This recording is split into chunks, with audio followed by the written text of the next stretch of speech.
Hey everyone, welcome back to OC Outdoorsman. Well, I've just launched out of King Harbor here in Redondo Beach. Quan arrived early, so he's already out looking for bait. I'm gonna meet up with him and we'll probably do a little bit of rock fishing, but ultimately my plan is to head out to the kelp beds of Palos Verdes.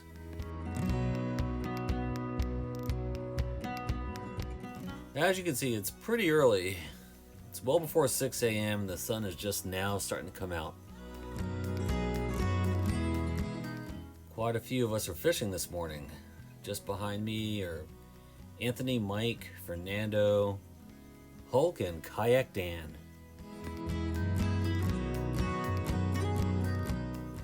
Now, this was pretty interesting. After meeting up with Quan, I decided to cast out a sabiki rig in search of live bait. And I hook into something really strong. It just kept pulling line.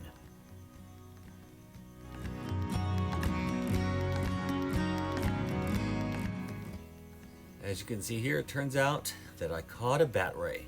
Now these guys are edible. Some restaurants actually serve them as scallops. But you know, they do have stingers in their tail and I didn't really want to deal with them, so I decided to set him free. He felt pretty heavy and man, these guys can fight. Really fun to catch.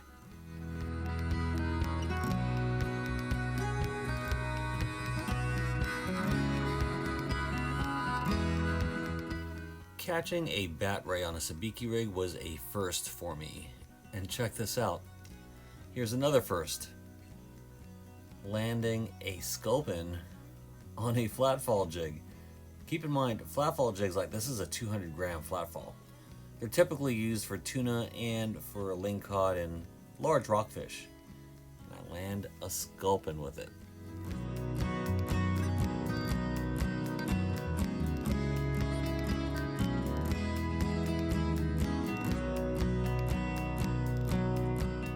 Well, I finally make it out to the kelp beds of Palos Verdes. Keep in mind it's about a 3-mile trek from the harbor.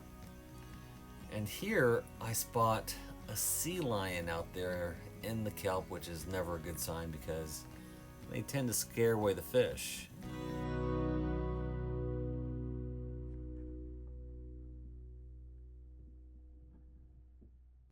This is such a great location. The kelp forest is expansive. I'm going to pan around. You can see actually there in the foreground, that's Fernando and Anthony, and as I go around you can just see kelp all over the place. Just an ideal environment for marine life.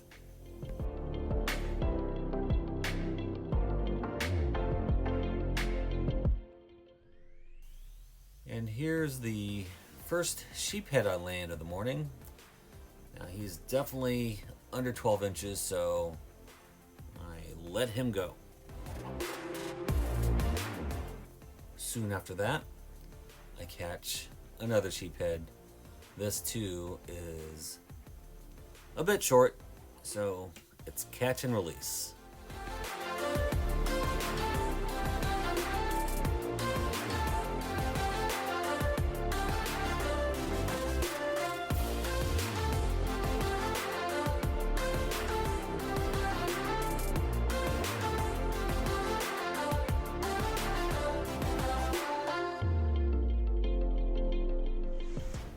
Now this is a better quality sheephead. It's a female, but this one was right at 12 inches. So she was a keeper.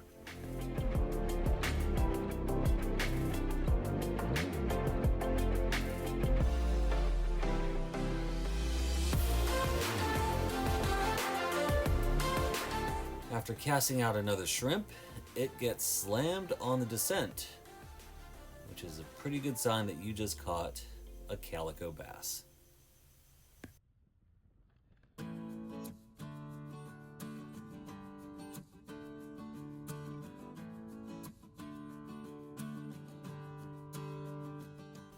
Now he's small, but man, they put up a great fight, so he gets to go back home.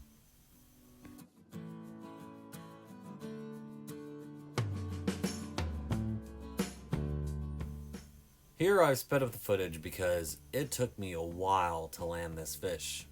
As you know, one of the hazards of fishing the kelp forest is that occasionally the fish will swim right back into the kelp and tangle themselves up, and that's what happened here.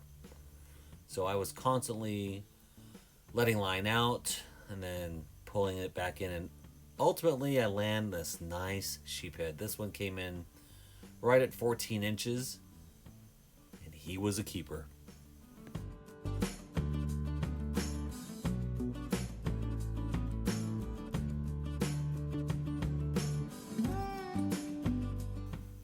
Now, just as the fishing was starting to pick up, the wind and the swells started to increase. You can see here, I kept breaking off of the kelp. I could no longer stay latched on. It became challenging. I was constantly being blown off course and having to find new kelp to latch onto. But in the end, the winds and the swells just kept pushing me right off of the kelp. So in the end, I decided to call it a day and head back.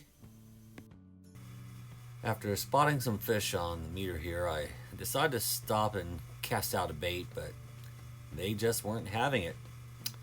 So decided to continue my journey back to the harbor.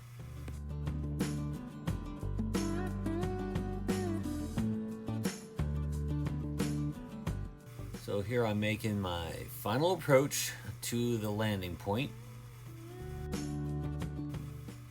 Quan left earlier this morning, and the other guys were still out fishing, but they weren't too far behind me. Conditions weren't ideal today, but at least the fish were still biting. Covered quite a bit of water today. As you can see, we did about 9 miles. Well, thank you for watching, and please do me a favor and give this video a thumbs up.